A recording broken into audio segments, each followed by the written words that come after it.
Good evening, visitors. Welcome to the Australian War Memorial's Last Post ceremony.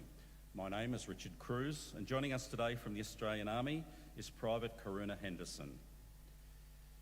We welcome the veterans who have served, those that are still serving, and the families that love and support them. We acknowledge the members of RSL Services Clubs Association, RSL Victoria and RSL Queensland, who are watching the broadcast of this ceremony across Australia. And during this evening's ceremony, wreaths will be laid at the base of the Pool of Reflection by visitors to the memorial.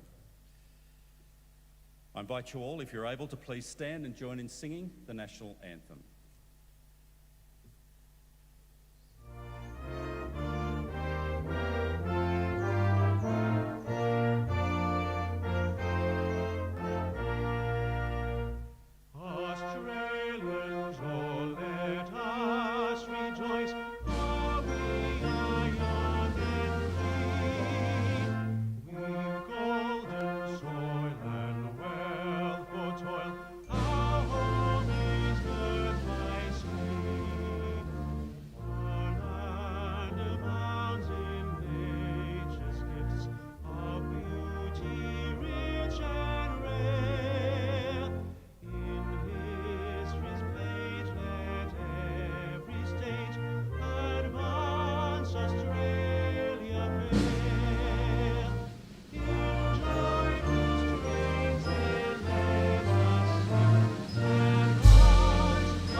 The Australian War Memorial was the vision of Charles Bean, Australia's First World War official historian.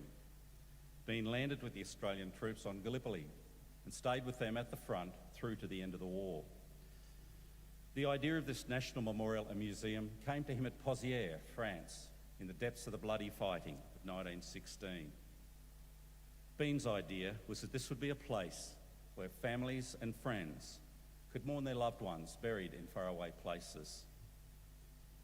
It would also be a place that could help all Australians understand what these men and women had endured and what they had done for us. Bean's vision, to which we remain true, is best expressed as inscribed in the entrance to the memorial's galleries. Here is their spirit, in the heart of the land they loved, and here we guard the record which they themselves made.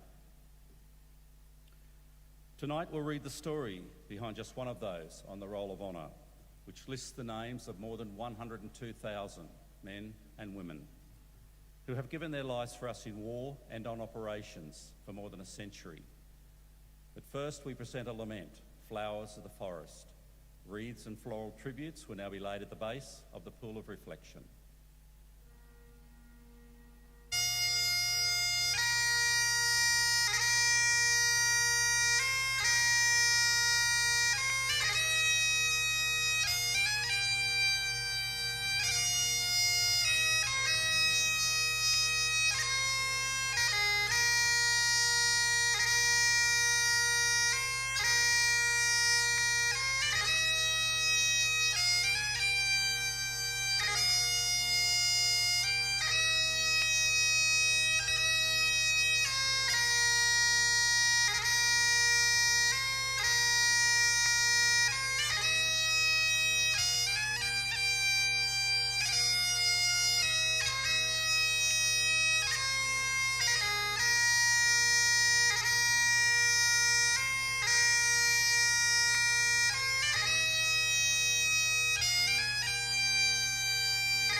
Today, we remember and pay tribute to Private Nils Pedersen.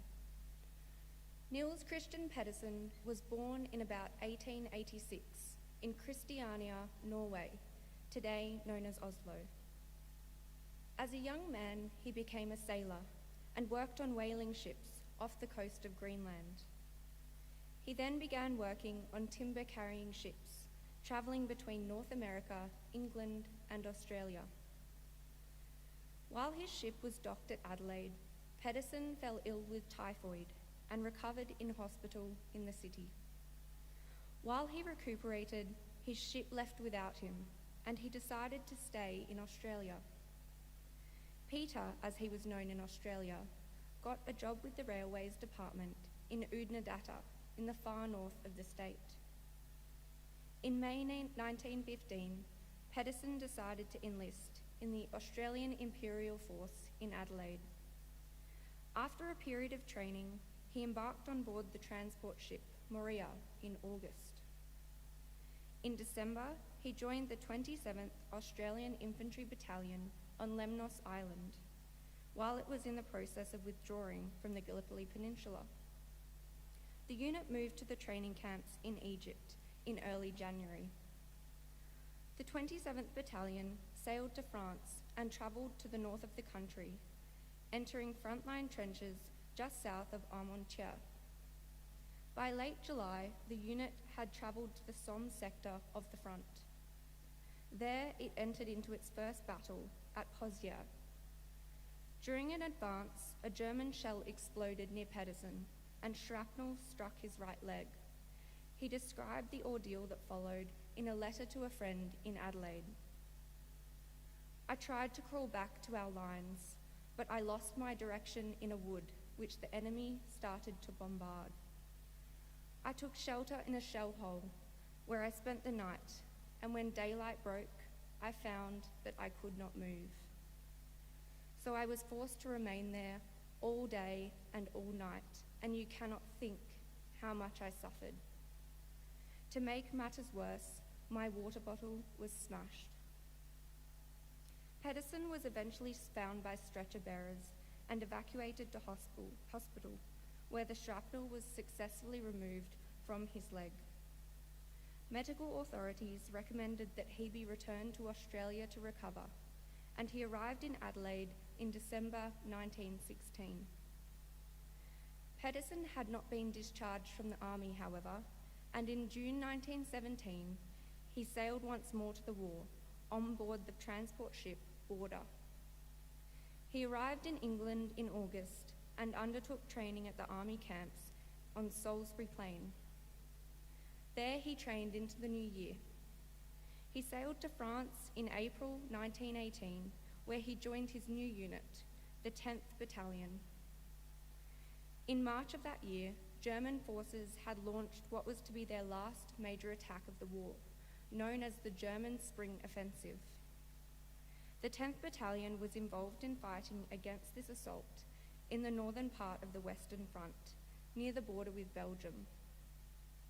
By May, the German assault has lost its momentum, and the Allied forces began to attack, first in a series of minor operations.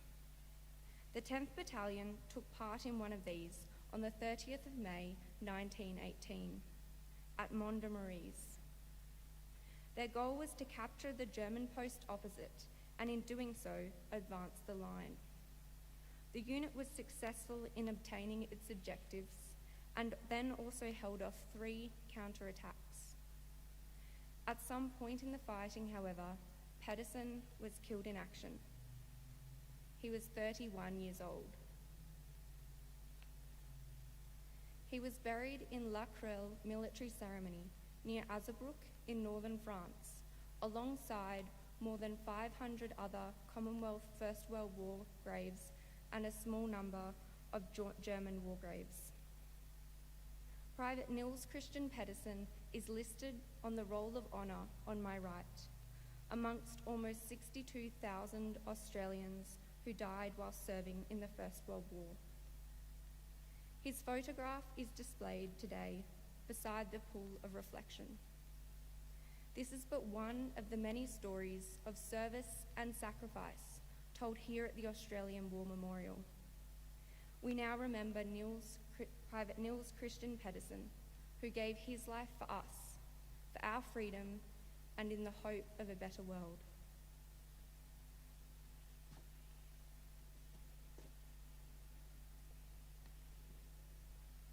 Please stand for the reading of the ode and the sounding of the last post.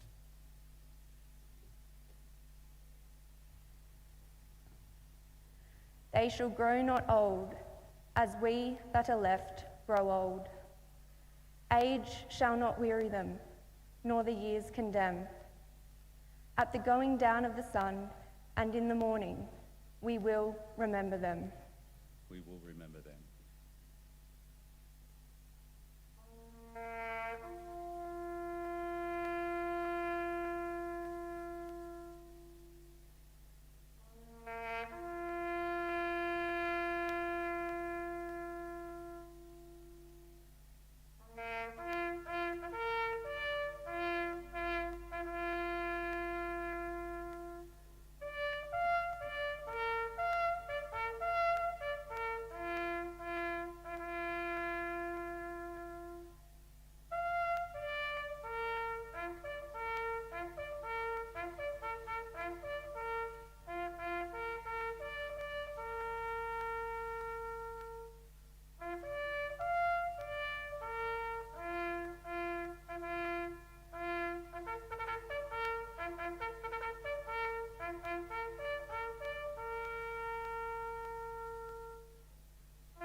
Lest we forget. Lest we forget.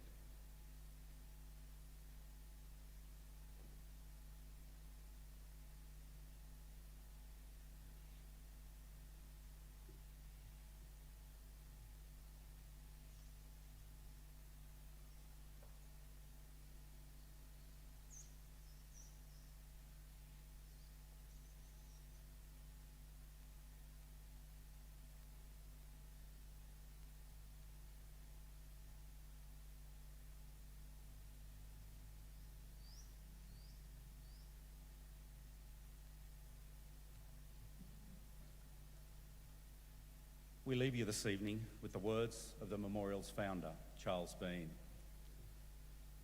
Many a man lying out there at Pozières or in the low scrub at Gallipoli, with his poor, tired senses barely working through the fever of his brain, has thought in his last moments, well, it's over.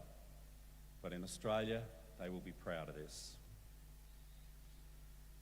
Ladies and gentlemen, girls and boys, that concludes this evening's last post ceremony. We thank you for visiting the Australian War Memorial and wish you all a very good evening. Thank you.